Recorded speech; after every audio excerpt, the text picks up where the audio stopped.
Board मास rule आपको पता है, परसेंट निकालना भी आता है, लेकिन ऐसे सवालों को अगर बोर्ड मास रूल से करने की कोशिश करोगे तो काफी समय लग जाएगा। तो हमें क्या करना पड़ेगा, ऐसे सवालों को हमें कुछ और नजरिए से देखना पड़ेगा, कुछ और ट्रिक से इसे सिंप्लीफाई करना पड़ेगा, जिससे एग्जाम में हमारा समय बच जाए और हमारा सिलेक्शन आसानी से हो पाए। तो क्या करेंगे, हम यहाँ पर डिजिटल सम मेथड लगाएंगे। क्यों? क्योंकि यहाँ देखिए सारे ऑप्शन जो हमारे पास है इसमें यूनिट डिजिट जो है ये सेम है, तो हम यूनिट डिजिट से तो इसे फाइंड नहीं कर सकते, क्योंकि ऑलमोस्ट देखा जाए तो किसी में 2 या 3 ये डिजिट सेम दिख रहे हैं। हम यहाँ अप्रोक्सीमेट भी नहीं ले सकते, क्योंकि स्टार्टिंग के डिजिट्स में हमारे पास क्या सेम है। तो एक ही तरीका हमारे पास बच जाता है, अगर हमें लेंथी कैलकुलेशन अवॉइड करना है तो डिजिटल सम ये मेथड अप्लाई करना पड़ेगा। अब बात आती है कैसे, तो समझते हैं एक छोटे एग्जांपल से। 25 into अगर मैं 4 करता हूं तो सभी को पता है 100 आंसर मिलेगा। अब डिजिटल सम इसमें कैसे अप्लाई करेंगे, तो डिजिटल सम का मतलब होता है कि डिजिट्स को तब तक ऐड करते रहो जब तक सिंगल डिजिट में कन्वर्ट ना हो जाए। जैसे 25 जो है इसको ऐड करेंगे तो मुझे क्या मिलेगा, 5 और 2 मतलब 7 मिलेगा, और 7 4 सा करूंगा तो कितना मिलेगा मुझे, 28। 28 को अगेन मैं ऐड करूंगा सिंगल डिजिट बनने तक, तो 28 का क्या हो जाएगा 10, और 10 को अगेन ऐड करूंगा तो 1 + 0 मतलब कितना आएगा 1। तो समझ में आ गया, लेफ्ट साइड में क्या आना चाहिए, डिजिटल सम 1,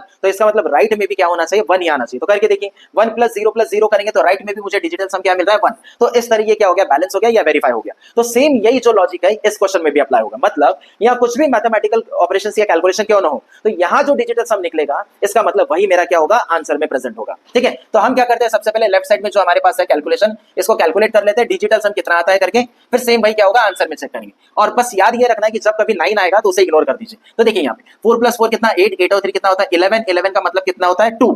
ठीक है, इनटू 4 + 5 कितना होता है 9, इसे इग्नोर कर दीजिए, ये लिख लीजिए यहाँ 6, माइनस है तो माइनस लिखिए, ये 9 आगे कैंसिल कर दीजिए, 7 और 2 9 होता है, इसे भी कैंसिल कर दीजिए, 8 लिख लीजिए यहाँ पर, प्लस है तो प्लस लिखिए, जैसे साइन है वैसे हमें यहाँ लिखना पड़ेगा।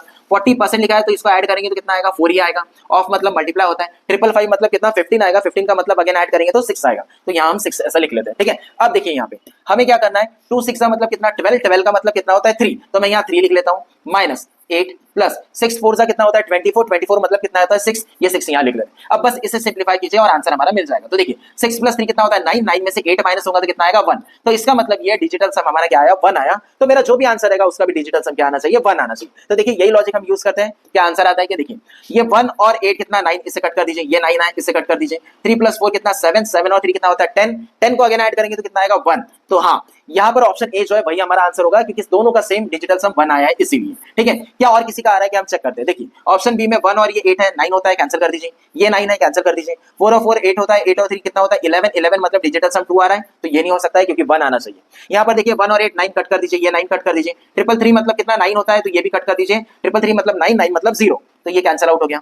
देन 1 और 8 9 होता है कैंसिल कर दीजिए, ये 9 भी कैंसिल कर दीजिए, 336 और ये कितना 7, तो ये भी नहीं आया। तो इस तरह से बिना कैलकुलेशन करे सिर्फ डिजिटल सम अप्लाई करके हम आंसर तक पहुंच सकते हैं, और यही